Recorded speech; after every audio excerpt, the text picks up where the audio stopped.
to include any evaluation, consideration, discussion. So really, anytime you get together, those are going to be a meeting. Next slide. And a meeting can occur today, such as in person. It can be a meeting online. It can also be an email that has a quorum on it that's replying back and forth. It can be telephone calls.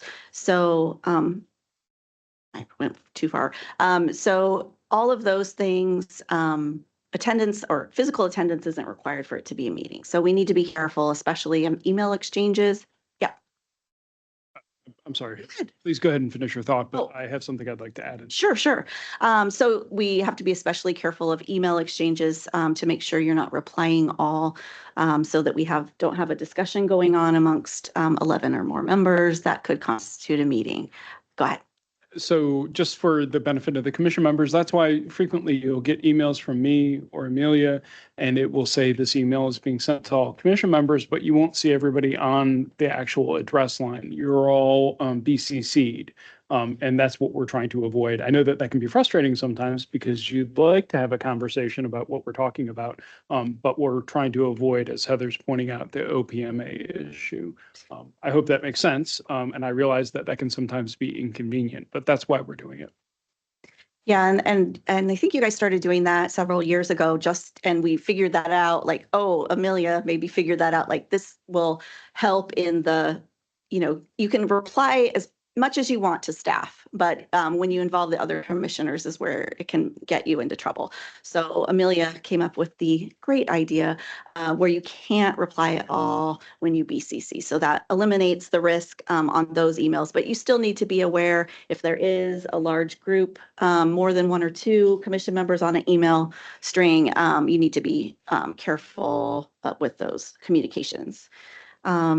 Next slide. And so this is just part of the definition. So final action means taking a vote. And the reason final action or knowing about final action is important is when it comes to the public comment section. And I will talk to you about that when we get to it in a couple more slides. So next slide, there are 3 types of meetings under the OPMA, and each of those have different notice requirements. That's why they're set up differently. So a regular meeting, you can go to next slide. Regular meeting is a meeting such as today, the ones that you plan a year ahead of time. And Amelia files those with the code revisor, and the time and place of all your meetings for the year, the regular ones are put on that schedule. For regular meetings, you need to, and your staff will take care of this, post your agenda on your webpage 24 hours ahead of time. And you can amend your agenda for regular meetings. So let's say you wanted to add an item this morning, something came up, you're free to do that. In regular meetings. You can also take things out of order at a regular meeting. This is so because the public has been on notice for a year that you're going to have this meeting. Next slide. Then the next type of meeting is a special meeting. So this is the meetings that aren't on that yearly schedule, but for some reason you need to get the group together and make a decision. Those can be called with just 24 hours notice. The chair can request those, staff can request those. So a lot of times something might come up that is time sensitive. You need to make a decision on to get something done and a decision made. And so Amelia will prepare an agenda, get the notice up on the website again, sent out to your email list to say that you're going to have a special meeting. And the thing about those is you cannot change your agenda. Well, you could drop things off an agenda, but you couldn't add things or move things around. The thinking behind that is, you've only given 24 hours notice to the public, so you shouldn't be able to add things at will and surprise them. So next slide is emergency special meetings. These require no notice. You can just call them immediately. And those are for things such as natural disasters. We haven't really had to call many of these, even during COVID, we were able to give 24 hours notice for most of those things. And next slide. So from time to time, you will need to meet as a group in an executive session, which is closed to the public. But the act requires or only allows you to do that for limited purposes. And those are set out specifically in the law. When you have an executive session, you open the meeting to the public, then you declare you're going into executive session under a certain provision, what time you think you'll be back, and then you can exclude the public. You must come back then into an open session to make any decision. So you can't have a vote in the executive session. If it's something you need to vote on, you'd come back into an open session and have that vote. And next slide. So some of the purposes for executive session include to discuss litigation or enforcement actions with legal counsel. That's probably the one we use the most for boards and commissions for healthcare licensing. Other things that can be used for are real estate, national security. You can also sometimes evaluate qualifications for applicants or review performance for a public employee. And from time to time in the past, you have done that when you're evaluating your executive director. So you can have a discussion about employee performance in an executive session. And next slide. So a lot of people ask, can we travel together? Is there any time we can get together as a group? Yes, you can. The OPMA specifically says you can travel and gather together so long as no action is taken. And remember, action is really, really broad, as including discussions. So when you do travel or gather together, say dinner after a meeting, something like that, your lunchtime, you just should not be and cannot be discussing commission business. So I would say, keep it to discussion of your family, the Mariners, the weather, all of those nice things. Next slide. So public attendance and comment. So during COVID, the OPMA was revised or amended by the legislature to add a public comment requirement. Before that, it was only required that your meeting be open and the public be able to observe. Now, at any regular meeting where there's final action to be taken, which is a vote, you have to allow a public comment section. So that can be, you can accept written comments before the meeting, but you have to have a public comment section before action. So that's why we've added, you'll see at the beginning of every meeting, you have a place where someone could come up and comment on any issue before the commission, except discipline, I know you, and litigation. But that's why you see that addition of the public comment section at the beginning of all your regular meetings. All right, next slide. So from time to time, especially when we've gone to online meetings, there can be disruptions. From as minor as someone in the public's dog is barking in the background, or all the way to people putting obscene things on the screen. So you can manage those by muting people. You can kick people out if they're too disruptive, or you could adjourn the meeting and call it at another time. But we do have ways to take care of that. You can also, if someone was in public here, making a disturbance, you could exclude them, or again, you could adjourn the meeting and go into another room and not let them attend. And next slide. So finally, so what happens if we violated the OPMA? So first of all, it requires that you know, or you knowingly violated. So if that's one thing to keep in mind. Like, little mistakes happen from time to time. You may not know, but that's why the training is, so you will know. But there is a requirement that it be knowing. But each person who participated in a meeting in violation of the OPMA would be subject to a $500 penalty, $1,000 for subsequent violations. The big impact really is costs and attorney's fees if someone were to sue you. There also would declare the meeting null and void. But I'm trying to think of not sort of recent example for you is the University of Washington did get in trouble for violating the OPMA when they were hiring not this president, but the prior president, because they had discussed, well, they said they didn't, but it appeared they had discussed who they wanted to hire as their president before going into the public meeting because they had a script prepared on exactly what they were going to say and who they were going to select. So they had to, when they hired Anna Marie Kause, they had to go back, void it, vote again with a full discussion. So just to keep in mind that you shouldn't make your decisions ahead of time and make sure you have the discussion in an open public meeting. Eventually she was the president, but it just, the university needed to pay out a bunch of fees and had to redo all of that. And it just doesn't look good. So that's just an example of ways agencies can get in trouble. That was the Board of Regents of UW. And so next slide is just if you want more information, I can provide it to you. There's training on the Attorney General's website. This is your refresher, so you guys are all up to date and you won't need to do any self-study. And I would just say that if you have any questions ever, if you're worried about it, talk to Amelia. If she doesn't know the answer, she'll contact me and we'll figure out how to best to take care of any questions. But really your staff does an excellent job of making sure all your agendas are posted, everything's done in a timely manner. So you guys are very lucky because your staff takes excellent care of you and keeps any risk mitigated. So if you have any questions, I'm happy to answer them. Any questions for Heather, either from attendees or those that who are attending virtually?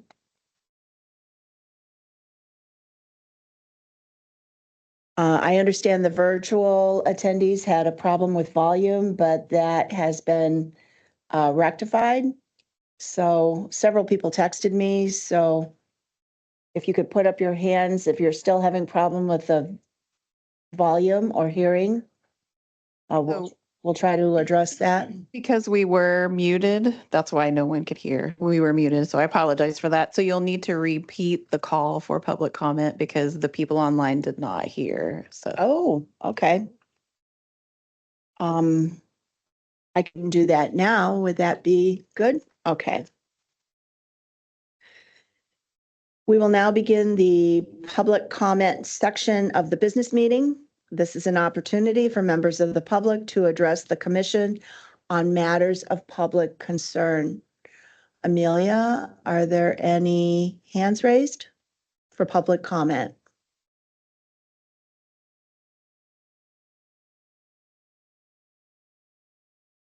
it doesn't look like it, no. Shall we wait a minute in that? Sure. We had technical difficulties. We had, yes, Amelia difficulty.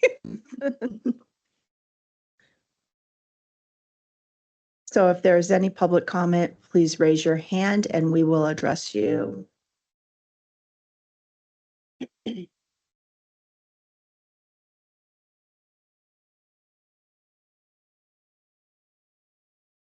There are no hands raised, and so I will now close the public comment portion of the meeting. Thank you, Amelia. Okay, on to the second item of commissioner training. Kyle, you wanted to talk about the case management team, what we call CMT. Yeah.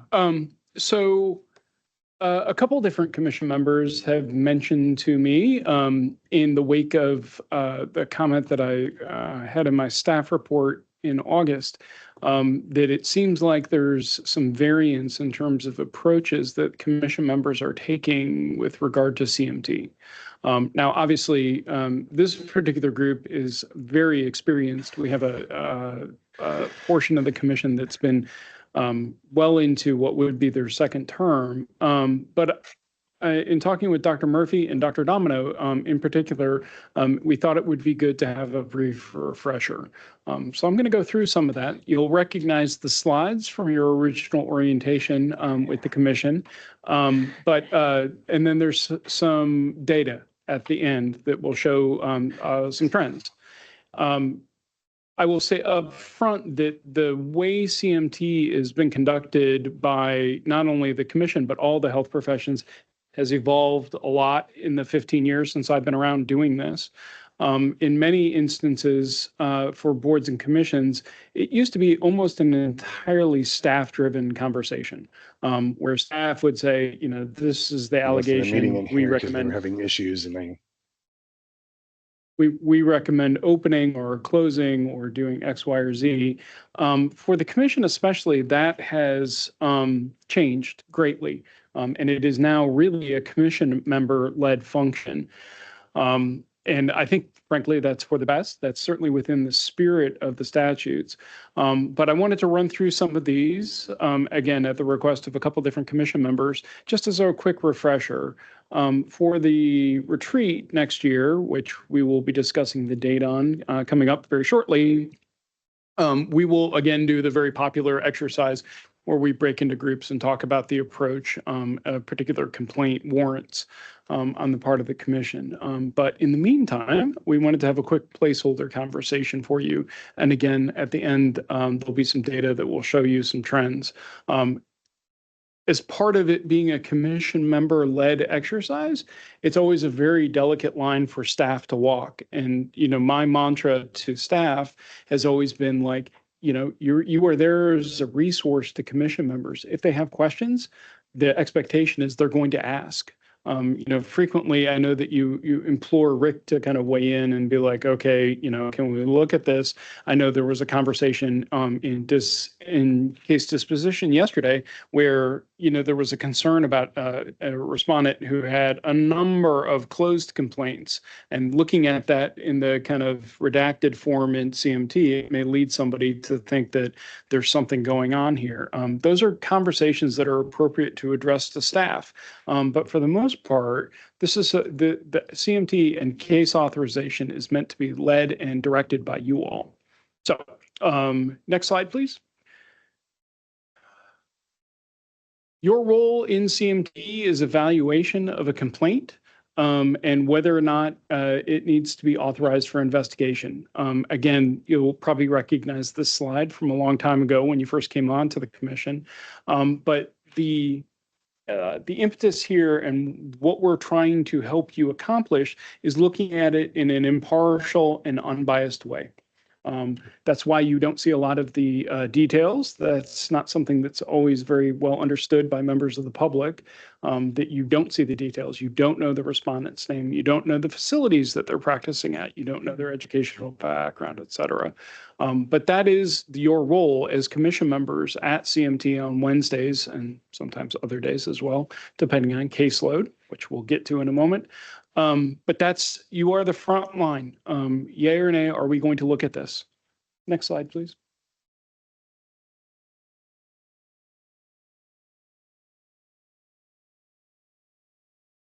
This is a reminder to you all. I will say that the current iteration of the commission does outstanding at this. We don't have commission members who are looking outside the four corners of the complaint. We used to have a lot of folks who were very interested and would do their own digging outside, and then they would be evaluating things that maybe weren't necessarily in the actual complaint itself. So again, please limit your review to the materials that Chris Waterman and his staff provide you. Next slide, please.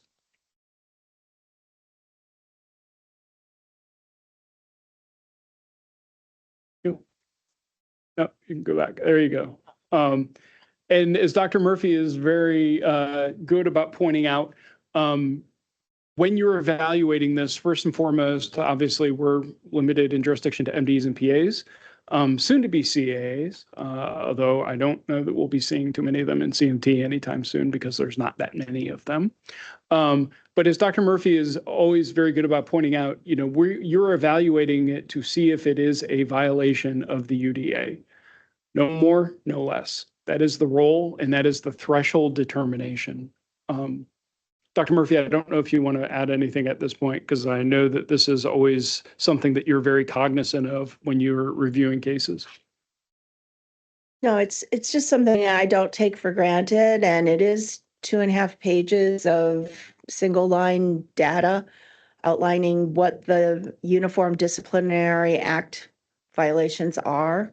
And so I review it weekly, certainly before CMT, certainly before a meeting, sometimes in discussion of cases that, render a lot of heartburn among commissioners, but are not a violation. And so it's a good reminder for all of us. It makes me humble that, you can't easily memorize it. So it's a reference and it's meant to be referred to. Thank you. Next slide, please. You'll see a lot of stuff on this slide.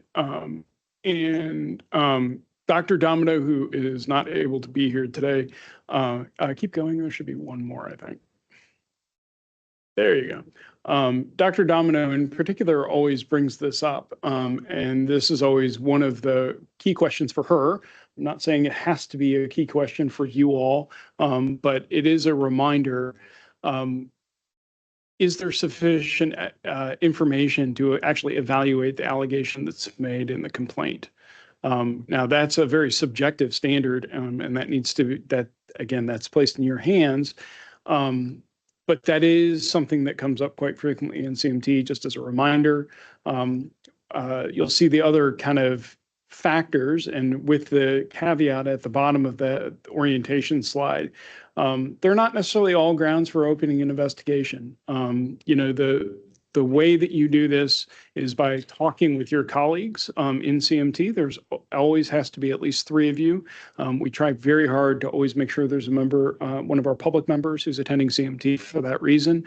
But this slide kind of shows you the panorama of factors that may be involved, and I strongly encourage conversation. I've said this to Dr. Charlie Brown more than a handful of times.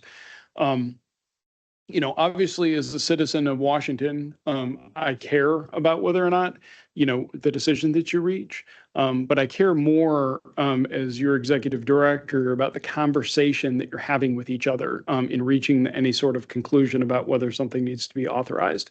And while there are times, obviously, that reasonable minds can disagree, the conversation in CMT is the important part. I'm always heartened by the fact that, everybody almost always weighs in on every single case that's presented to you on a weekly basis. Sometimes that can take a long time, and I think we recognize that. We also have a fair number of relatively new members of the commission on the pro tem appointment side, and they have a lot of questions. But the patience that's shown in kind of explaining, the approach that you're taking, I think is important. So conversation above and beyond everything else, please. Next slide, please. I hope that comes through okay, both online and in the room. You can see that we have a trend. Every month we get performance reports from Jimmy and Sarah Chanvert on her team that show kind of operational status. Right now we have almost 300 cases in active investigation. As you'll see by this chart, that's quite high. That's a reflection of some stuff that you'll see on the next slide. But I think I've also mentioned this both in a previous staff report, but I've talked to the executive committee about this a number of times. We have some redundancy built into our staffing levels that allow us to still kind of meet our general performance measures in terms of completion of investigations and getting things through CMT. But the trend, as you see there, over the last 3 years is on the rise. Again, there are some additional factors that I think are present, and we'll get to that in a moment. But there's a lot of cases right now in investigations. That's not a statement one way or the other, and I'm certainly not trying to convince you to authorize less or authorize more. But I thought you might want to see some of these numbers to see where we're at comparatively. Next slide, please.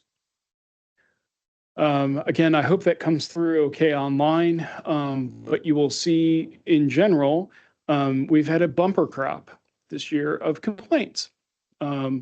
and probably getting close to, if not already at a historic high in terms of just the number of complaints that have flowed through the system. I don't know what's in the water. I don't know if it's a result of, insurance and, just general trends that are outside the commission's control. But obviously, we're charged by the legislature of taking everything that comes in the door and evaluating it one way or the other. We don't have an option to say, nah, not today. We do have performance measures that require us to assess complaints within 21 days. We are historically good at doing that right now. And that's a result of Frida and Chris Waterman and the staff in complaint intake being pretty regimented. But you'll also see that our authorization rate for complaints is ticking up. And that's shown on the 2025 bar graph there. You'll also, so it's not just the general number of complaints that's ticking up, but it's also your authorization rates. And so right now we are at a historic high, both in terms of cases in investigation, but also cases flowing through CMT. I don't know if this is helpful to you all to see these kind of big picture overlays, but it is something that I talk to Frida and her staff about frequently. It is certainly something that we keep tabs on in terms of investigator workloads, staff attorney workload. We're doing wonderfully right now in terms of meeting our performance measures, despite the fact that we've had an inflow like that. But I think it's important for you to kind of see some of the numbers. Again, we're getting more complaints and you're authorizing more complaints. So I'm going to stop there for now. And again, this is just a brief reminder. We'll do this in kind of more depth at the retreat next year. But again, at the request of a couple commission members, we thought we would have this conversation with you all today. Any questions or comments to Kyle? Yes, Mr. Rogers. Thank you. Thank you, Kyle. It was great data to have there. I'm wondering, do we have enough lag time to have data to see whether we are opening a larger proportion of cases that are ultimately closed without action? That's harder to do because, as you just pointed out, the lag time. Our performance measure calls for us to complete investigations within 170 days. And then the case disposition step, meaning yesterday and what you talk about, plus any potential charging documents, that's supposed to be completed within 140 days. It's built around a set of timelines that were developed sort of ad hoc by the department in 2007, 2008, right in there. I can certainly do that, but as I tell Rick and Mike and Frida, it's a little bit right now like the bowling ball moving through the snake. We are headed for a very busy time. Our investigators have been through a very busy time for the last probably 3, 4, 5 months. And your staff attorneys are going to be real busy starting probably in January or so with the commission meeting then. I'm happy to come back and kind of show you disciplinary authorization rates. If you think that would be a useful addendum, I could certainly do that either at the January business meeting or the March. But because of that year-long lag time, Scott, it's a little bit harder for us to measure and say, it's harder to use that as a measuring stick for, changes or potential trends going forward, because again, some of these cases, certainly on the disciplinary side, can take years to kind of complete. But if you want disciplinary authorization rates for STIDs, SOCs, and 170 sub 2s, I can certainly bring that back to you in January if you'd like. Well, I wasn't intending to create more work on an already taxed staff.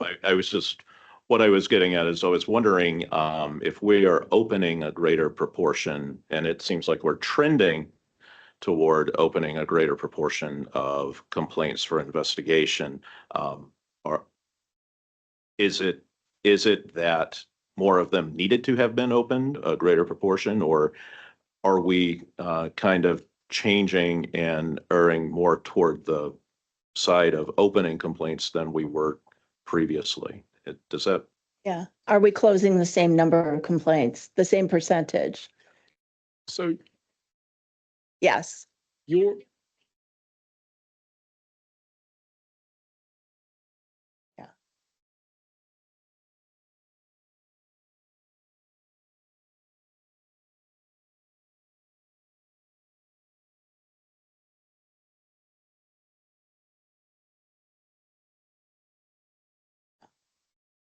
We actually saw a graph at one point, and it seemed like the percentage of actionable cases was unchanged. We had more volume, but the percentage of actionable cases and therefore the percentage of closed cases was still comparable. I think that's correct. Yeah, we saw Again, that a while ago. Jimmy's going to have far better access to the numbers, but your case authorization rates usually vary somewhere between about 27, sometimes as high as 40%. So right now being at 34%, it's a little bit on the higher side. Mhm. And your charging decisions coming out of those also kind of are in that same band, somewhere between 25 and 40%. It does vary year over year, partly because on the disciplinary side, the N is so much smaller. Mhm. Obviously, you're looking at that, and we're probably going to end up at somewhere in the high 2400s for complaints this year. And so there is an effect where you're just having more complaints, and just by nature, your decision making is relatively stable. But I wanted to stress again that when we have this many complaints, we're putting a lot of stuff through the system. Dr. Jager wanted to make a comment. She I should be able did. to- Oh, I got a note from you saying you wanted to point out the number of complaints regarding CPS. Oh, Yeah, I was just writing you an email. Yes. Oh. well, It doesn't, I want, it doesn't have to come up here, but it is pertinent. I was just going to mention that, among pediatric providers and other general providers who are, screening patients for child abuse or providing sort of specialty or expert care in that field, there is a perceived increase in complaints. And I don't know if that is true, and was hoping it would be something that the commission could look at. But it certainly nationally is getting a fair amount of press, and I think this sort of follows some of the other socio-political trends that have been occurring. But there appears to be some increased distrust in the providers who are referring patients for evaluation, who are completing the initial investigation or evaluation of a child, or who are involved in the sort of specialty evaluation. Anyway, it has come up in national media and locally, and is something that I'm wondering if it's adding to this trend or not.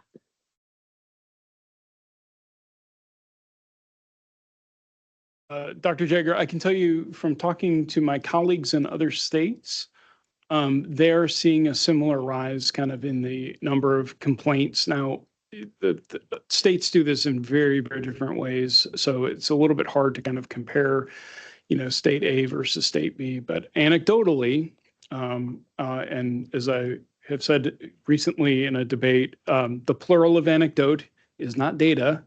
Anecdotally, I can tell you that that's certainly the case in terms of comparing notes between people. Yeah. So if I can, we can close out on this topic if that's all right, Dr. Murphy. But it does sound like at least a couple commission members would like to see the data compiled that also shows authorization rates for cases. If it's all right with you, I think it's going to be easier for us to do that based on fiscal. This is calendar year data. If we revert to fiscal year data, we can actually close things out through last June. So it'll be even a little bit more current. Does that sound okay to people? Okay, I'll ask Jimmy to put that in her report to you in staff reports for January.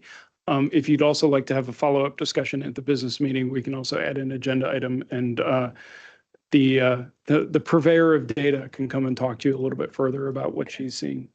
Well, and I just have one more thing to say about this, and then we can move on to the next item. When we were looking at, when you all see, when you review for CMT and the cases that are opened as well, you see the complaint form, and you see in tiny little font what the commission can do and what they can't do. And we still, in this little tiny font, we continue to see complaints at CMT that are, I want a refund. I want you to give me medical advice. I want you to give me legal advice. I want you to find me a new doctor. All the things that we clearly say, but in little tiny font, that we can't do. And so I think in the new year, it would behoove us on the part of serving our complainants to make that more accessible and a larger font and maybe clearer with more, with maybe some examples of what we cannot do. Because as we know, when we see 45, 50 complaints in a week and we say billing, close, you know, they take the time to write this complaint, and yet it's not something we can help them with. So it seems we could save people some effort and, you know, maybe redirect them. Mr. Bailey has his hand raised. Go ahead, Michael. Thank you. Good morning. I fully support what Dr. Murphy shared. In the event that we can identify a vehicle for forwarding some of those billing or reimbursement type concerns, I almost wonder if it's, just offering the idea, but I wonder if it would create some benefit to have that as one of the indicators when you're making a complaint. And I think if someone very clearly checks, yes, I'm complaining because I failed to receive reimbursement or because I have a billing error, then maybe that creates an avenue for collecting those type of complaints up front and then forwarding it to the appropriate party. So it could have an, adverse effect, and I recognize that, but I think for some of these folks, they want and need someone to reach out to. And I recognize that it's not us, but if there's a way that we can establish that among both parties on the front end, then maybe we can save staff time and perhaps the time of the individual. And of course, that assumes that we have like a vehicle to forward this elsewhere. But just lifting up the idea, I'm sure other folks have additional things of value to add, but I do appreciate what Dr. Murphy had shared. Thank you. Go ahead, Dr. D'Souza. There's so much interest about that. That's Hi. good. Yeah, thank you. No, my only thought was I'm not that familiar with the online complaint format, and I know there are other ways to make a complaint other than using the form online, but I wonder if there were a drop-down method so that folks could pick the type of complaint that mostly aligns with what they're trying to complain about. So for example, if they did pick a drop-down that said billing, it could simply be a pop-up or a reminder of the fine print that Dr. Murphy referred to, and they can still continue to follow through with their complaint, of course, but it might just be a gentle reminder that this generally isn't something that the commission can address or deal with. Just an idea. Thank you. Any other comments? I don't mean to shut people off. I will just add to put a addendum on that. We're currently still in the throes of converting over into the world of Helms. Licensing has largely gotten there, knock on wood. We are still grappling with, and they're still in the programming phase of release 3, which will cover complaints and disciplinary processes and how you all access information, which is going to change as a result of Helms. And so that is something that we've talked to the Helms team about. I don't know what a realistic time frame for getting that programming added in, because it's Helms, but it's on the list. Okay. Any more comments about this before we move on? Amelia, do you see any? Okay. New business, Commissioner retreat in 2026. Amelia. Yes, thank you. So we are working on scheduling the retreat for next year. And so I sent out a poll a little while back and I received some responses, and these are the top 3 dates that were chosen. So I just need you here today to vote on which of these dates you would like, and it'll be like a majority vote, and then we will get it added to the schedule. And in the packet, there are our schedule for 26 is in there. So if you want to see, and I put the proposed dates in there. So if you want to see where it fits into our 26 dates, you can see that in the materials. Well, I would just point out that July and March, we have in-person meetings. June, we have no WMC meeting, virtual or in person. So June is the only choice where the retreat would be the only get together in person. I don't know if that impacts people in their clinical schedules. Wanted to echo that, Madam Chair. Thank you. Other discussion?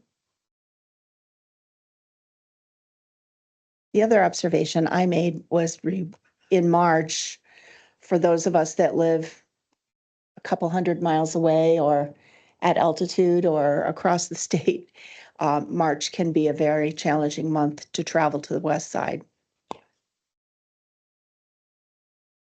I agree with that. I vote for June. I think June is a good month since we have nothing else happening.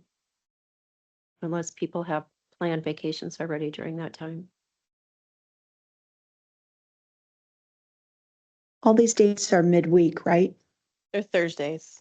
Thursdays? Well, except for March 11th, which is a Wednesday. Okay, Because the March 11th date is the day before your March regular meeting. which would be here in Olympia. It won't be here in Olympia. Oh, yeah, it will. So I finally got it scheduled. It's going to be over at L&I, which is in Tumwater still. Okay. So we would be going from north of Seattle to Olympia. If you have the retreat up at the location we had spoken about, yes, Okay. the lodge. If you don't have any folks in the virtual world, No, then I would like to make a motion that we have the retreat on in June, on June 11th. it's been moved and seconded that the meeting date for the 2026 retreat be June 11th. Any further discussion?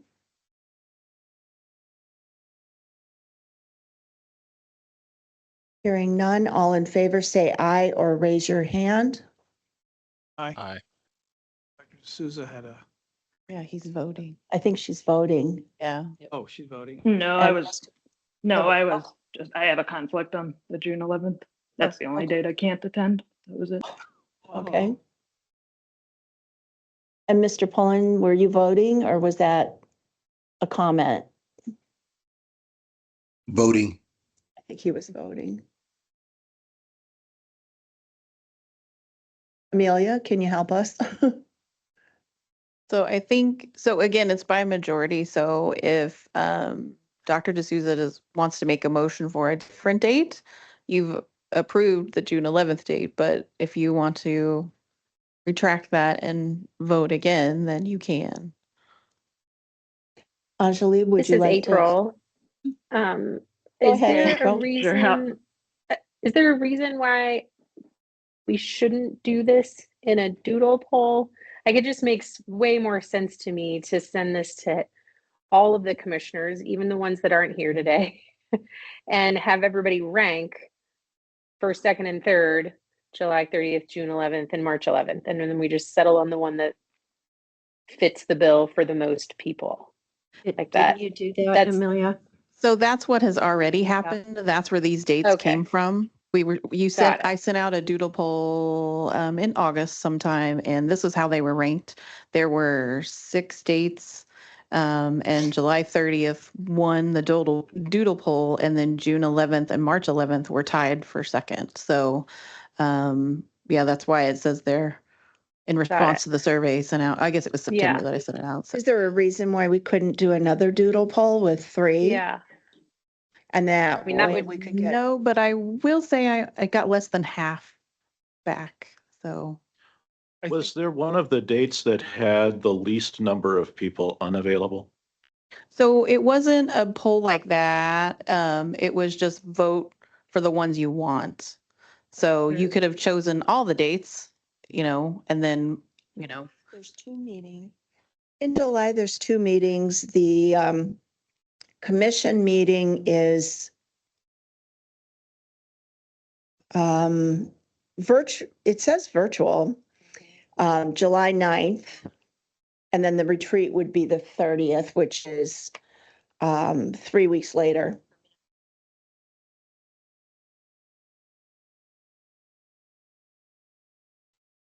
July would be very nice in Washington.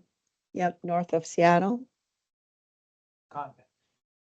I would recommend that we, even though we didn't have great response, it just seems challenging to me to vote individually on days.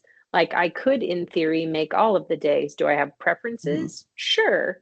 Do I then only vote for that one day if we're having a vote on each 3 days? Like this is a very confusing process if we're individually voting on days, as opposed to saying, I'm going to rank, this would be my preference, this would be my second preference, this would be my third preference. And if you don't vote, then you don't get a voice. That's how voting works. But that makes to me a lot more sense than trying to tally, because I don't know if I should vote for June 11th, even though I'd prefer July 30th. I mean, just for sake of argument, right? Do I vote for both, just one? It's a little bit confusing how you would proceed on an individual vote.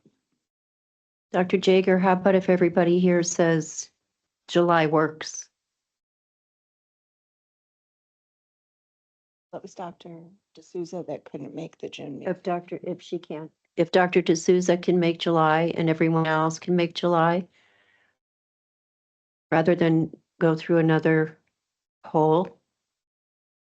Yeah, I can I will definitely just, come in July. I will just add, it would be preferable if we can have a decision made today.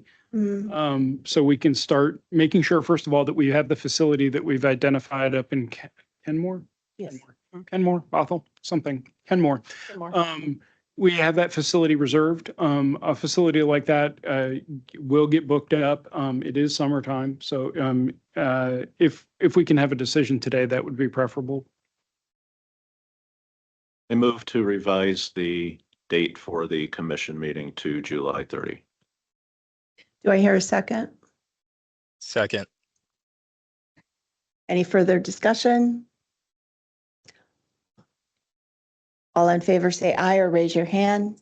Your mic's off. Aye.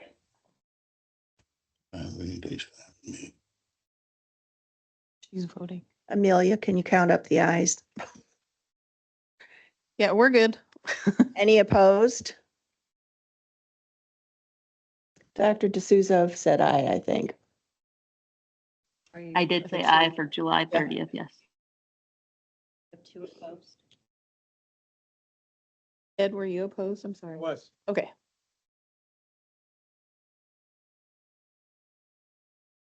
I gotta rearrange my sock drawer, but I think I may make it.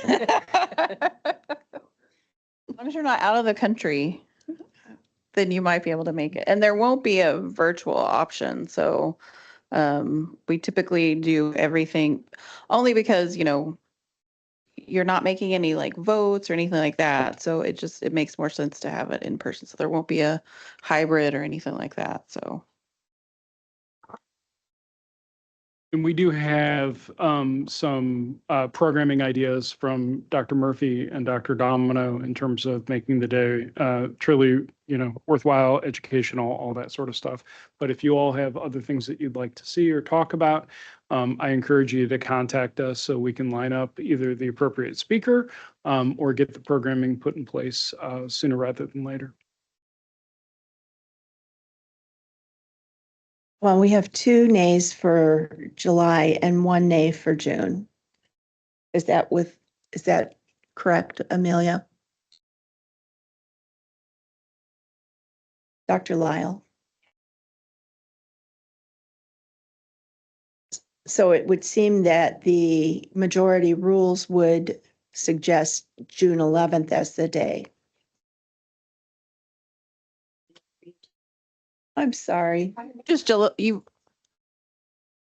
voted on, you did the first vote and then he amended to change it to July 30th. So Okay. if majority rules, then there's 9 of you who have voted for July 30th.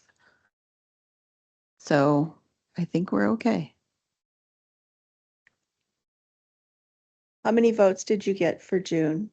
So for June, we had Dr. D'Souza and then Dr. Jager, I think was, undecided because she's confused about the process, which I understand.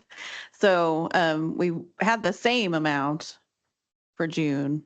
So, okay, so we had 8. You voted nay on both?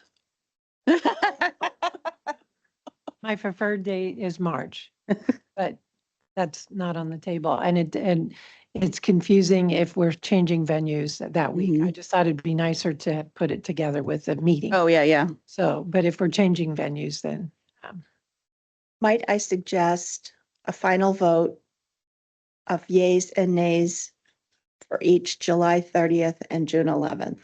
So let's do July 30th first. Who votes yay for July 30th? Because there's only 2 in the room that said yay. D'Souza, 3. Yay. Yay. For July 30th. Who votes yes? For July 30th. 30th. 2, 3.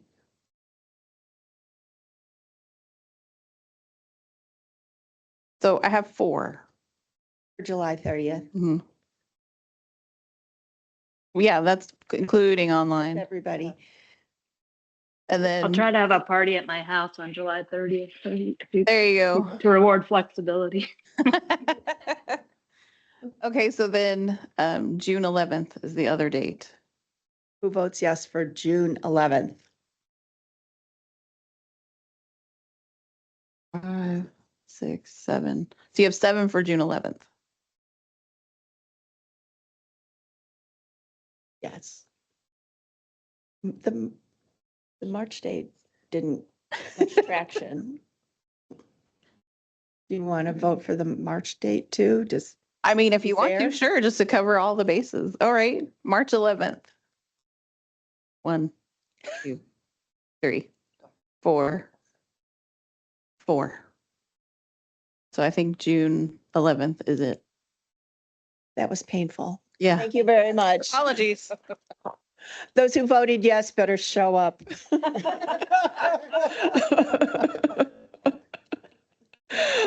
Oh, boy. Next item, 2027 meeting dates. So we typically vote on the year afters meeting dates at every November meeting. So we are prepared for 2027. The meeting dates, the proposed meeting dates are in the materials. And so I am just asking for a vote on those meeting dates.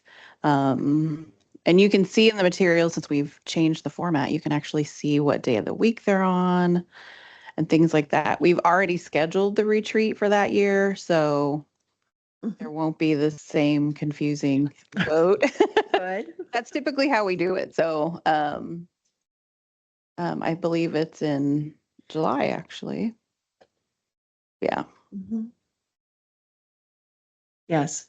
We're looking at July, we're looking at 2027. Yep. So that's all I need today is a vote to approve these. If you have any discussion about any of these, I'm open to that as well. Any discussion regarding 2027 meeting dates? If not, can we have a motion to accept them as listed on pages 21 to 24? Second, Mr. Rogers? Yes. So it's been moved and seconded. Any further discussion? If not, all in favor say aye or raise your hand. Any Voting. opposed? Oops, sorry. That's not what I meant to hit. Motion carries. Okay. And Ms. Boyd, the 2026 meeting date request?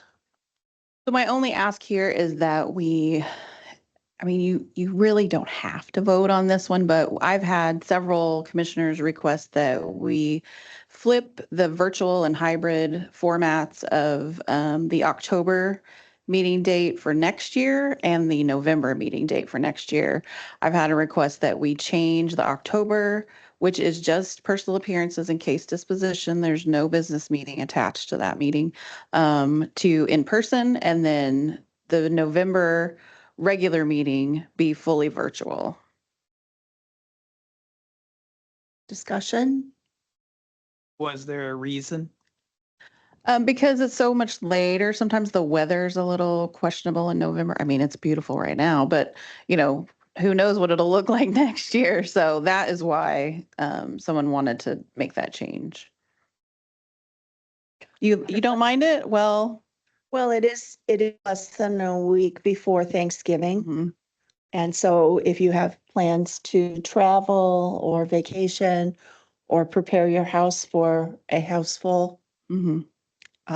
it can be challenging.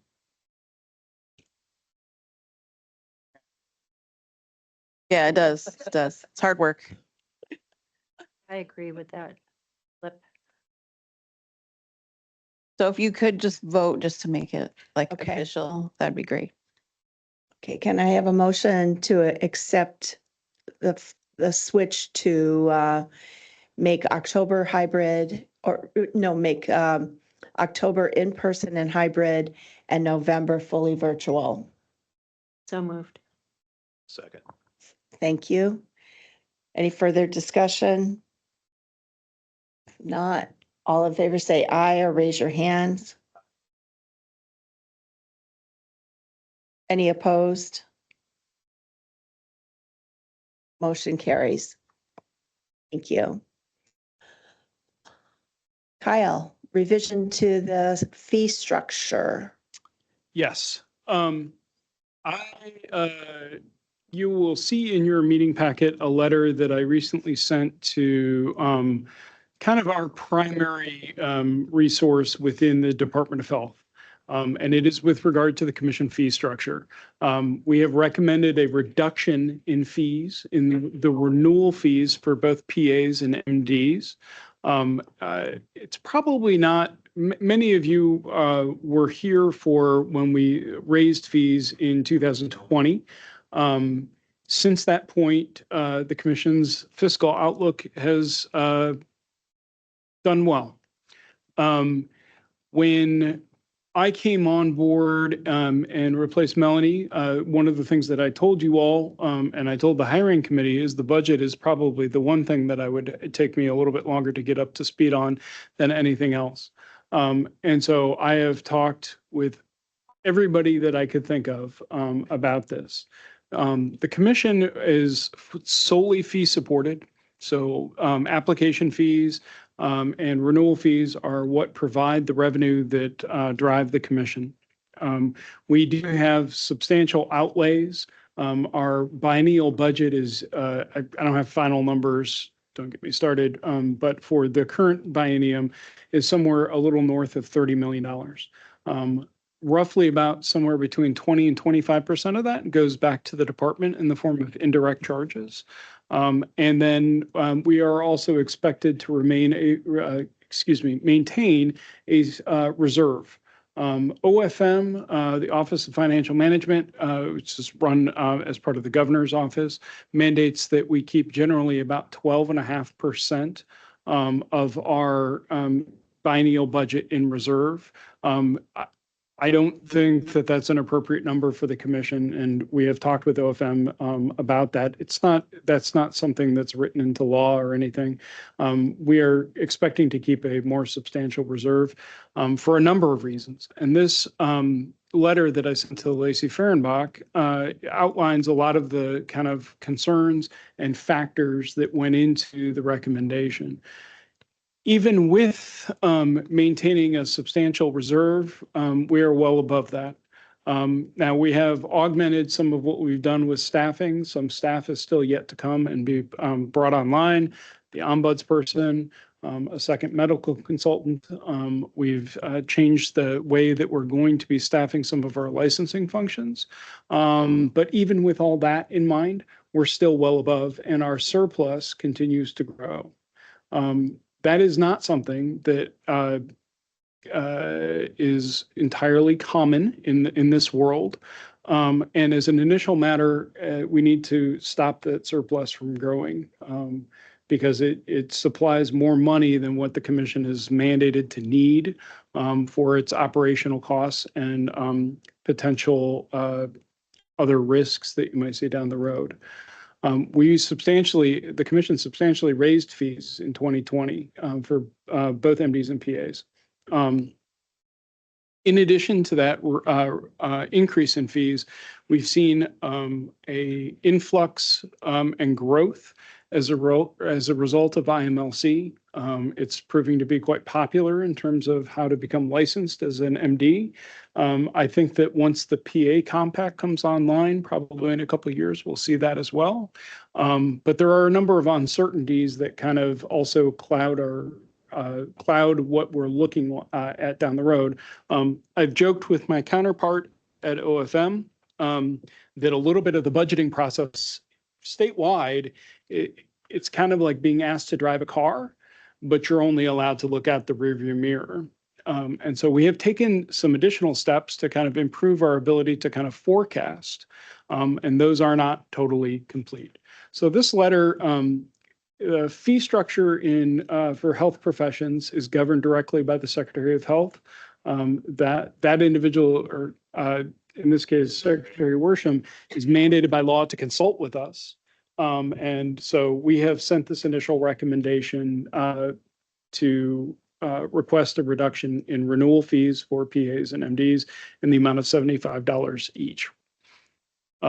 Where the process goes from here, we'll hear back from the Secretary's office sometime in the relatively near future. They've acknowledged they've received it, and I've talked to them for about a year and a half and told them this is coming in one form or another.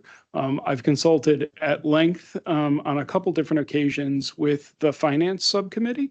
And as I've also talked to the Executive Committee of the Commission and said, this is the appropriate step to take. What we also, and I'll add this as a final note, and then if you have anything to add, Dr. Murphy or PA Lopez, please. We want to avoid a yo-yo effect. So we don't want to reduce fees so far that then we're mandated to raise them back up in a couple of years because we've lowered them so far that our surplus starts to become, our reserve starts to become implicated. There are other professions that have done that. Our colleagues in the Chiropractic Commission reduced fees greatly, and they're in the process now of having to raise them back up. And so you don't want to do that. It kind of lessens the certainty and lessens the reliability for your licensees who have to pay this every 2 years. And so we're trying to avoid that as well, that yo-yo effect. So I'm going to stop there. I hope you've had an opportunity to review the letter. Again, I consulted at length with Dr. Murphy and PA Lopez. on the letter. I've consulted with the finance work group multiple times. I've consulted with the AG's office. I've consulted with OFM. I've consulted with the secretary. I've consulted with our fiscal and budget folks that staff the commission from the Department of Health. The State Medical Association is aware that we're in the process of doing this.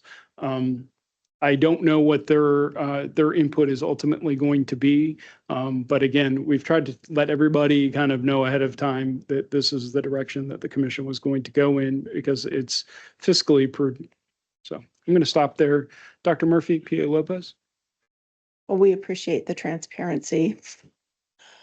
Do you want to say anything? Well, I will admit that when Mr. Kiernan talked to me about this, I found it difficult to understand because in a world that we find ourselves in America where everybody is complaining and moaning about how everything has gone up, we're going to go, we're going the other way. So, oh, by the way, you've done such a great job. Cut, man, because you're just taking too much money. So in my brain, it was very difficult to be able to process until Mr. Kiernan was kind enough to explain it in a simple manner for this simple mind. And I fully support and understand the reasons why we're doing it. My only reservation is I want to make sure that we have some degree of certainty based on the number of how low we go, that we don't, as Mr. Kiernan pointed out, in the next fiscal year or in 2 more fiscal years, we say, oh, you know what, we lowered it too low, we got to go back up again. That's going to be a hard sell. So I thank Mr. Kiernan for the hard work. I think the letter is perfect for what it needs to be. And it's straight and to the point, and I appreciate that, as I mentioned to him. So I think it's, I am hopeful that both WSMA, WAPA will embrace it and take it for what it is, and appreciate the effort that was made to make this happen for them. Mr. Rogers? Yeah, I just had a question. I'm pretty sure I know the answer, but given the increasing number of investigations and load, does this reduction account for a possibility of needing to hire more staff attorneys and investigators? It does. Thank you. So, and again, I want to stress this to the commission. I'm happy to provide you the numbers that Micah and Jimmy and I all work off of. They're public. It's not top secret or anything like that. But right now, Scott, we're in a position where, as I mentioned, we carry a surplus and a reserve. We're well above our reserve mark. Our surplus is doing this still.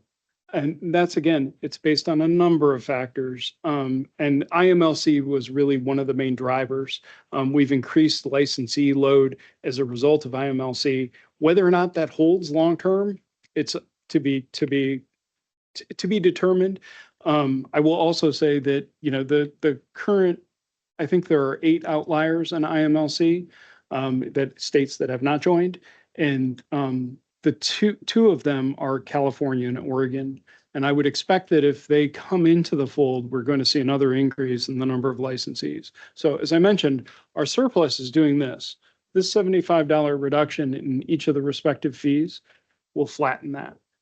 But we're still well above and well positioned to take care of any number of contingencies, including increasing caseload, including I mean, almost everything, but this will stop that surplus from continuing to grow. Any other questions or discussion? So this is FYI, right? We don't need to act on this. That's correct. Yes, this is just for your information. And again, I want to have a special thank you to Micah and Jimmy, who have worked with me literally since the day I walked in the door in this job, helping me kind of gather the forces and get us to this point. I will keep you updated in terms of what I hear back from the Secretary's office. Normally, it's rulemaking, so it would take some time, and you know, the actual amount is a recommendation. We don't actually control the Secretary's decision in that sense. I would like to say that we have a really good working relationship with the folks on the secretary's side who do this work on fees and fee structures. So I will keep you up to date in terms of next steps. They largely won't be within the commission, though. The secretary will do likely a kind of rules proceeding with regard to fees. Ms. Blake? No, I just want to say, I think this will be very well accepted because they also pay fees at their hospitals for appointment and reappointment.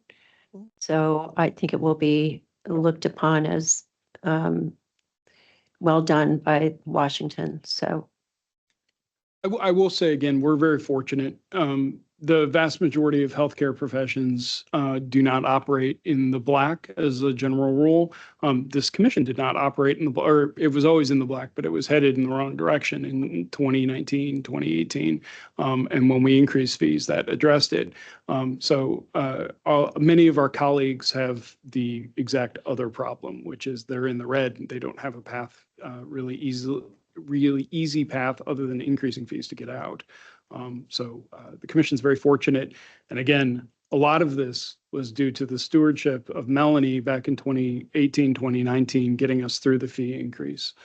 So we're in a good place, and I will keep you up to date on this. Thank you. On to old business. The committee/work group reports are on page 32. Are there any additional reports? Are there any hands up, Amelia? No. Okay, Mr. Farrell. Good morning, everyone. We're going to talk about the joint guidance for retail intravenous clinics. You've seen this a couple of times before. This has been a long process. I think we're at the end. We'll see what happens. A work group was formed, I think, back in July of 2024 to develop a joint statement on intravenous retail intravenous therapy clinics or IV hydration clinics. I think the first draft was drafted in January of this year, so it's been about 10 months. This is a joint statement, of course, with this commission, with the osteopathic board, with the nursing board, and the pharmacy commission. This has gone around to them twice. It's come back to you twice. It's coming back to you for the third time with some minor recommendations, some good recommendations from the pharmacy commission. You've already adopted the recommendations from the nursing board, I believe. So the recommendations, the edits are there. If you have any questions, I'd be happy to answer them. I didn't see any issues. I think I inserted almost everything that they wanted to. I think I kept something out. But this is where we are. I also want to point out several other states have joint statements. And so I had a number of maybe a dozen or so to look at. And the West Virginia one was the best one, I thought. And so I would say 75% of this comes directly from the West Virginia joint statement, with some, maybe about a quarter of it are revisions. Questions or comments for Mr. Farrell? We thank all of our stakeholder groups that weighed in on this and made it a document that we can all sign and endorse and agree to. I think it represents a year and a half of very good work. So if there's no call for amendments or questions, we'll entertain a motion to accept it as written in the packet. So moved. Thank you, Dr. Lyles. Second. Second. Thank you, Dr. Chang. Further discussion? If not, all in favor say aye or raise your hand. Aye. Any opposed? Motion carries. Thanks for the hard work, Mike. Rulemaking activities. Amelia. Thank you. So at the last business meeting, you had a hearing related to the nitrous oxide, the use of nitrous oxide in office-based settings. At that hearing, there was a lot of testimony and comments, and so there was a request for some changes to the draft language, and you voted to move back a step and have another workshop. We held that workshop on October 20th. All the changes that were requested at the hearing were added. They were discussed at that workshop. And then the draft language that's in the packet today is the result of both the hearing and that last workshop. So my ask here today is that we go ahead and initiate another CR 102. And if you see, the next item is we are going to rescind the previous 102 because we're falling in between like expiration of that CR 102 and this one, because we won't be able to hold a hearing until probably the March meeting. So my ask for 7.2.1 is that you approve initiating a new CR 102 for this rulemaking. Do we need to rescind the old one first or no? No. Okay. Any questions for Ms. Boyd about the subject?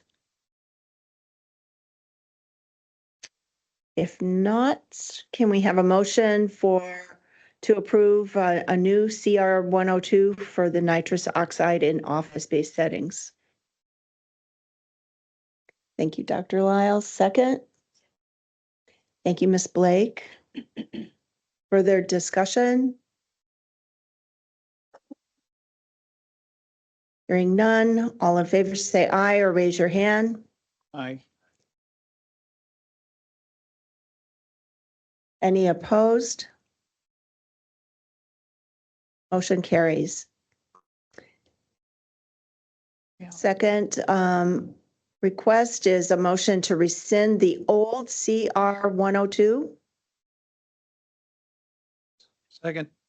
Moved and seconded. Any further discussion? All in favor say aye or raise your hand. Any opposed? Motion carries. Hold on just a second. Dr. D'Souza, do you have your hand raised because you need to make a comment? No, sorry, I tried to lower it. Not- Okay, thank you. All right, thank you for that.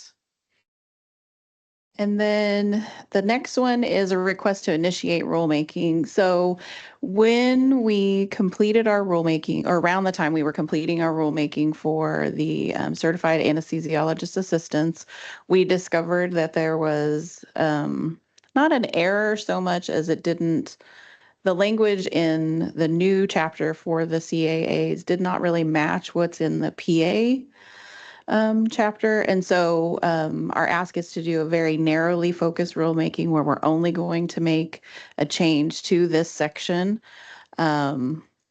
specifically to sub 3. In the PA, it says first renewal, and in the CAA chapter, it says second renewal, which is going to cause some confusion for both.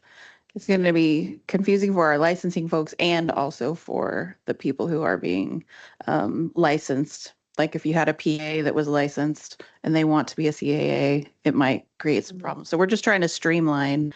And then as part of the MD chapter that's open right now, we're going to work on making it match as well. So that's my ask here today is that oh, sorry. I just totally lost my page here.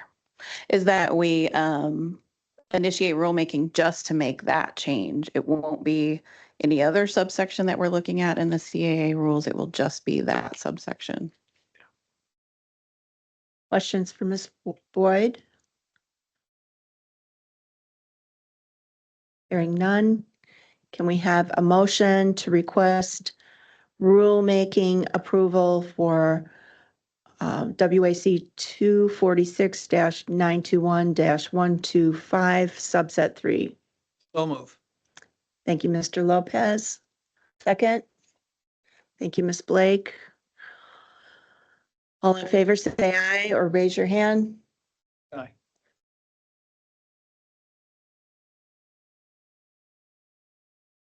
Any opposed?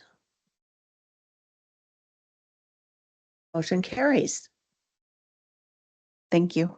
Thank you, Ms. Boyd. On to delegation of signature authority. Mr. Matthews?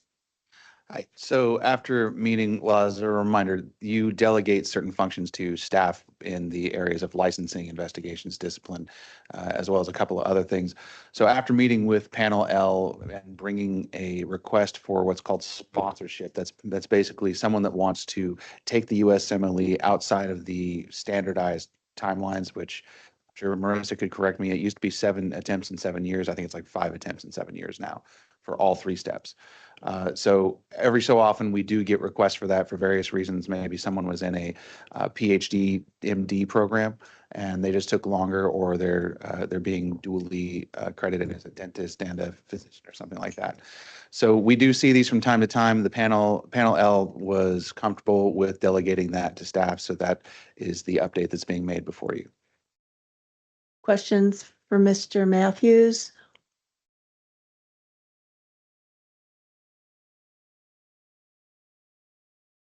So you need Vote of approval. a vote for decision-making authority for that. Yes. As edited or amended. Okay. Can we have a motion for such? Thank you, Ms. Blake. Second. Second. Thank you, Dr. Lyle. Any further discussion? Hearing none, all in favor say aye or raise your hand. Aye. Any opposed? Motion carries. Thank you. Thank you. On to list and labels. Heather. Yeah, I can help you with this. So you have 3 requests in your packet for entities to be approved to receive a list of all your credential holders. This is pretty routine for you guys. The Public Records Act limits the list, access to the list of all your credential holders to entities approved by you, which are either a professional association or educational organization. And those sort of bullet point definitions are on the packet in page 64 and on all 3 actually. The first is from a Daniel Tadman out of the University of Notre Dame. I will say he indicates that this is for on his own personal behalf and not on behalf of the institution. Yeah, go ahead. Yeah, so in reviewing these, and I'll just speak to all 3 of them, the first and the third, I would recommend a denial simply on the basis that what they're looking for, they're not going to get through lists and labels. They want more detail. We can do that through a data sharing agreement with our director of operations if they are the appropriate entity. I would defer to Heather on the third one because it looks like it's a research student. The second one, the middle one. Okay, so no, I'm sorry, the one from the Harvard Business is the PhD student. Mm-hmm. So that one, I would defer to you on whether that's appropriate. So this first, I guess I'll just go through. So the first one, I would recommend denying. This appears he indicates it's on his own for his own behalf, not on behalf of the institution. And what you'd be approving is whether or not the institution is an educational organization or professional association. So this one, the first one, the Daniel Tadman, I would recommend denying. I don't know if you want to do these individually as a packet. Okay. Yes. So the first one, Ms. Carter is recommending that we deny, correct? Yes. We don't need a motion for this. We just need a vote. Is that correct? Motion and vote both. Yeah. Okay. So can we have a motion to deny the first request? A motion to deny. Thank you, Dr. Chang. Second. Second. Thank you, Dr. Lyle. All in favor, say aye or raise your hand. Aye. Any opposed? Okay, that request is denied. The second one, Ms. Carter? The second one is from Oregon Health Sciences, Health and Science University, and they are indicating they're an educational organization. They provided some information on the CE or CMEs they're going to provide, and based on your definition, I would recommend approval. Okay, so Ms. Carter's recommending approval. Can we have a motion to that effect? Thank you, Ms. Blake. Second. Second. Thank you, Dr. Chang. All in favor, say aye or raise your hand. Any opposed? Motion carries. And the third one? Yeah, the third one, I am going to recommend denial. Again, they indicate that they're an educational organization. Looks like Columbia University, but then they also say it's Harvard Business School. So inconsistent and contradicting themselves. And in addition, I don't believe it's on behalf of the institution itself, but rather on behalf of individuals. So I would recommend denial. So Ms. Carter's recommending denial. Can we have a motion to that effect? Move to deny. Thank you, Mr. Rogers. Second. Second. Thank you, Dr. Lyle. All in favor, say aye or raise your hand. Any opposed? Motion carries. Thank you, Ms. Carter. Okay, on to Policy Committee. Ms. Blake. Thank you. In your packet, you have 4 documents that are here as part of their scheduled 4-year review, starting on page 105. I hopefully you've had a chance to look at them. And do I have my counterpart on Khadija Chu's here. Khadija Chu here? Okay. I'm here. So our first document is practitioner health. You can see from the pages what the recommended revisions were. Do you want to go ahead and bring this up, Dr. Khadija Chu? I mean, Ms. Khadija, sorry, Khadija Chu. Thank you. Yeah. Amelia, will you say it on your screen? Yeah.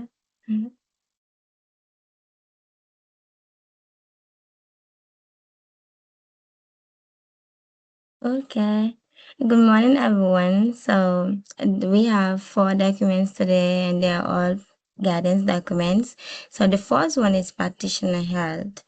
It is a guidance document on we give guidelines to our practitioners to review, to do health revision, or evaluate their health status throughout their careers, and then during our review, we saw that it has a lot of repetition of physician assistant, and then the newly added satisfy anesthesiologist assistant. So we changed all of them to practitioners. That is the changes that we made throughout the document, and we also spell out the meanings of ABMS and also the NCCPA and the AAA for the certified anesthesiologist. So we did not receive no comments during our interested parties meetings on this document. So if you have any other feedback on the language, you can do so. Any hands raised? Julia? Any comments from those here in the room? I had a question. On page 105, under practitioners, just a point of clarification regarding practitioners who participate in recertification may find it convenient to do these assessments in conjunction with their recertification process, which generally occurs every 7 to 10 years. The WMC generally recommends practitioners increase the frequency of these evaluations to coincide with the increase in risk. I'm not sure what that means. I'm not sure what that means. Mr. Lopez. Yes. As the initial author of this particular document. Then we're with the right person then. Yeah. So the intent was really, as we were talking about it in development, once you finish medical school and training, get yourself assessed so you have a baseline. And then generally that coincides with your recertification efforts of every 7 to 10 years. Right. And just for convenience, align a periodic assessment of your health. So you are updating that baseline as you go through your practice, career, and age.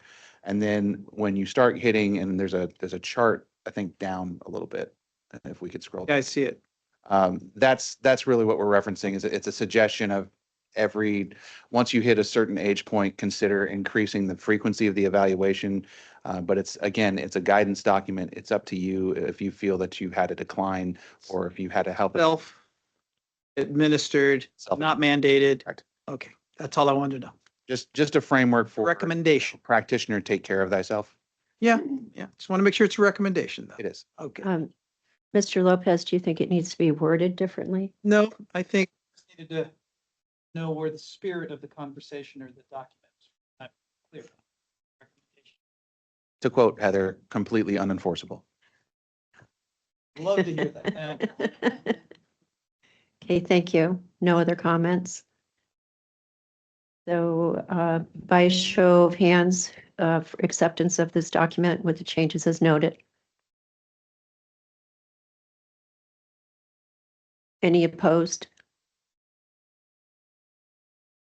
I don't see any opposed hands raised on the screen.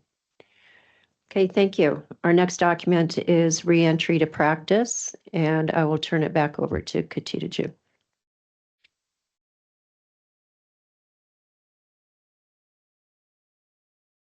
I think you're muted, Khadija, too. Sorry. Oh, I'm not. There you go. Can you hear me now? Yeah. Oh, sorry about that. So it's another guidance document. It's re-entry to practice. It is a recommendation to help people that take a break in their practice to come back. And we have guidelines on how they can do their re-entry programs and stuff like that. So we had a comment on this document during our policy interested parties meeting from Dr. Bundy. Amelia, can you please scroll up?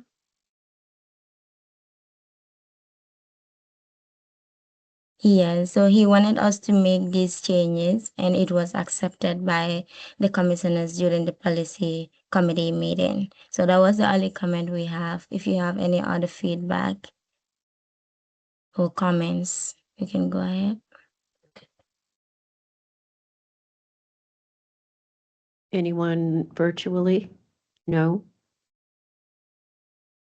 Seeing and hearing none, by a show of hands, acceptance of this document with the recommendations as noted.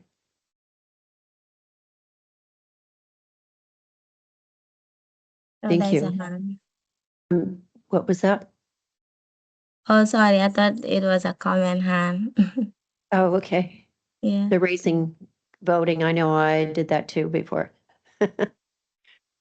Our next document is re-entry to practice for practitioners with suspended licenses. Katita Ju. Okay, this is also another guidance document. It is a recommendation to help practitioners come back to practice whose license have been suspended before.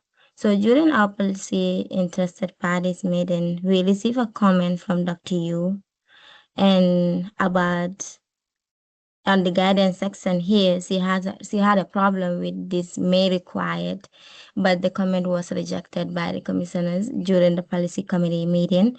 And she had another comment which was about on the second paragraph of the guidance section, self-assessment, where she wanted us to change it to external evaluation. But the comment was also rejected by the commissioners during the policy committee meeting. So that was the only comment we have. So if you have any other comments or feedback, you are welcome to do so.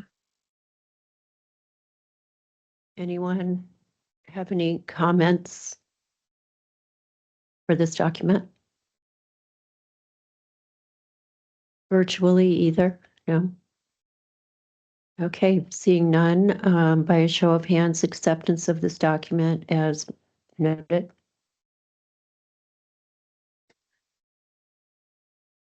And since I had no voices, I'm going to guess there's no opposed. So thank you. Our last document is informed consent and shared decision-making. Back to you, Katita Ju. Okay, it's also another guidance document and we did not have no comment on this. I think we only had an email comment, but it was addressed during the policy committee meeting and we did not have no changes because what she said we are already doing that on the document. There So is that a was- slight, there is a slight Okay. in there. Real quick, Dr. We Jigger, added did you have your CAAs. hand raised to comment or oppose?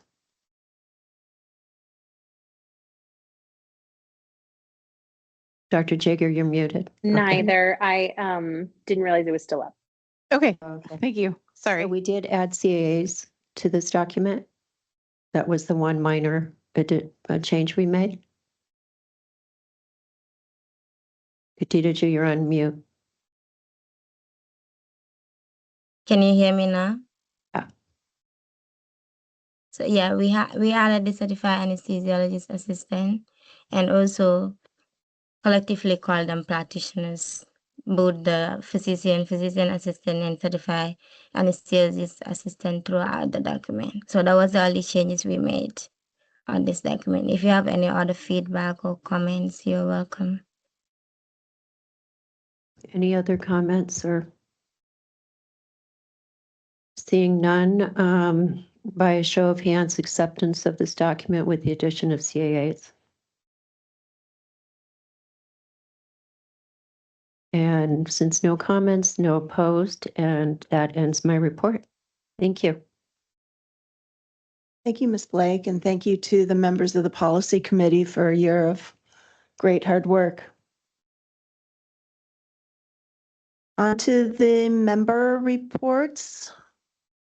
Dr. Murphy, real Yes. quick, since we were muted at the beginning, could I ask a favor and have you repeat your chair report since the virtual folks didn't get a chance to hear it? Sure. Sorry. So I had two items in my chair report, and the first item was that the start of our meeting was delayed because of a tenuousness of meeting our quorum. And that has been happening recently and seems to be attributed to the delay in appointments and reappointments. And we asked the governor's office for assistance so that we can, have the robust attendance that we used to enjoy. So that's what I asked for Christmas. And secondly, just, we're 6 days from Thanksgiving, our last meeting of 2025. We've had, a very busy year with lots of changes, and not the least of which is our new profession of CAAs. And so it's a time of reflection and gratitude. And, we're grateful to serve the people of Washington and the providers that, put themselves on the line every day. And, it's just a time of Thanksgiving. So that was my chair report. Thank you. Are there member reports from any of the commissioners, either in attendance or virtual attendance?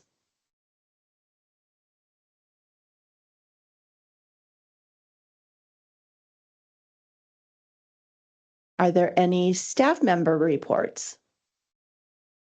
I'd have something I'd like to add to mine, Dr. Murphy. Sure. The lunch and learn this afternoon is mandatory training. This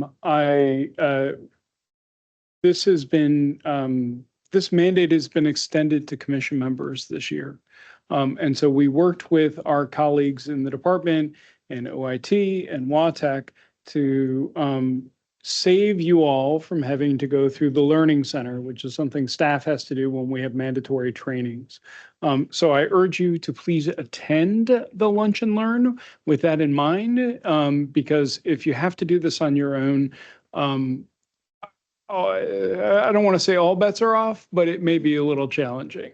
And you're seeing the staff all kind of nod resignedly because we have to use the Learning Center and those tools, and they are not always perfect. So this is also a consolidated presentation from our colleagues. So please hang around and pay attention. We have arranged this. We're also going to have some colleagues from the Washington Board of Nursing joining us, because when they heard that we were able to get our commission members out of having to do the full boat training, they asked. And of course, we have a really good relationship with Waban. We work with them literally every day. And so we were happy to extend that to them as well. For those folks, those commission members who are virtual, please make a point of trying to come back at noon. I hesitate to say it's for your own good, but it really is. We are trying to save you some arduous agony. So that's all I have to add. Okay, any other staff reports? I have one, but Mr. Bailey has his hand raised. Okay. Michael? Hey, good morning again. Just for clarification, for those of us that are joining virtually, are we joining this link or is there a new link for the learning opportunity or requirement? There's a different link. So it is in the packet. It is Okay. on the Lunch and Learn page to the last page of the agenda. Awesome. Thank you. Yeah, it's probably on page 167. Oh no, 136. It's on page 4 of the agenda, Dr. Murphy. Yeah, right? it's on page 5 of the 5, packet. okay. Yeah, it's this tiny URL that's right here. But again, please use it to the extent that you can. We will be taking attendance. Your name will go on a list, good or bad, with OIT and the like. So please attend if you can. Micah? Good or bad, naughty or nice. So in addition to my very brief staff report, just want to give the commission an FYI. Since you've opened up the opioid prescribing rules, there's been numerous requests for presentations about it. For your information, I presented to the Podiatric Medical Board at or the Podiatric Medical Association at their annual meeting in Wenatchee. I've also presented this month at the 29th Annual Pain Management Symposium for Providence Swedish in Renton, as well as on Wednesday of this week to the Washington Board of Nursing. There is interest in aligning what we've done with the Washington Board of Nursing's rules. And if you're familiar, back in 2017, there was a little bit of a disjointed alignment at the last second. We're hoping to maybe correct some of that. On to other things, legislative update, just to give you all a preview of what is coming down the pipeline. The first deadline that I'll put forward to you is December 1. That's when legislators are allowed to pre-file bills. The reason they pre-file bills is to give people a chance to see them and get them introduced on the first day. It's a process piece, but it also gives us a good heads up to be able to do all of the bill analysis up front and not have to scramble on day one. So just some of those things that are coming for us, our request legislation, we have a surcharge fix for the certified anesthesiologist assistants. When that bill was passed, the sponsors didn't put in the surcharge ability for WPHP, so they don't have access to it. And the HEALWA library, the library that you get access to at University of Washington. The governor is putting forward he had an executive order with respect to customer service and refunds. He is proposing that be put into law for all of the agencies. So if you don't meet timelines, you would have to refund the application or renewal fee. So that's coming. And then there's also a rad tech supervision issue that's popped up in Eastern Washington, where there was remote supervision of rad technologists, and the question of can APPs actually do the supervision outside of that. And so it's one of those situations where the law was not being followed for about 20 years and no one really knew. And so they're proposing to align the law with what the current practice is. And then finally, corporate practice of medicine will make an appearance yet again.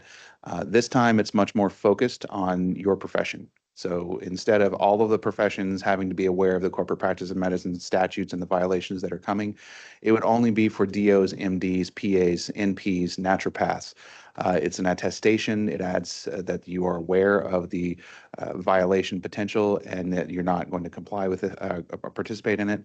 And it adds it as a UDA violation. Interestingly enough, they have added an NDA prohibition in the law. That's been attempted multiple times. I will say from an economic standpoint, that is a net positive, especially in rural areas when we're talking about specialists. With that, I conclude my report. Thank you. And then I had a report, just addition to my report. I just wanted a real quick reminder that we do have we have 4 rules in progress right now, and we have many workshops coming up. So I just wanted to remind everyone that we do have those workshops, and I would be happy to welcome all of you to those workshops. We do have a panel for each of these that is scheduled right now, but if anyone would like to participate, we're working on the MD chapter. We're also working on opioid prescribing. And then we also have the CDTAs kind of in the background. We don't know what's going to happen with that. We're waiting for the pharmacy commission to finish their sunrise review. So just a reminder of that. And then also, I just wanted to introduce Bonnie Gregory, who is one of our new administrative assistants. She's officially the commission meeting coordinator, so she's helping me out a lot. She works for Kayla, and she will also be doing commissioner payroll in the future. So I just wanted to introduce her and put a face to the name. You'll be seeing her in your email box a lot. So thank you. Welcome. Any other staff member reports? The AAG report, Ms. Carter. Okay, anything else for the good of the order? Hearing none. Happy Thanksgiving. No caller. Happy Thanksgiving, and the meeting is adjourned at 11:25. Thank you. Thank you, everyone.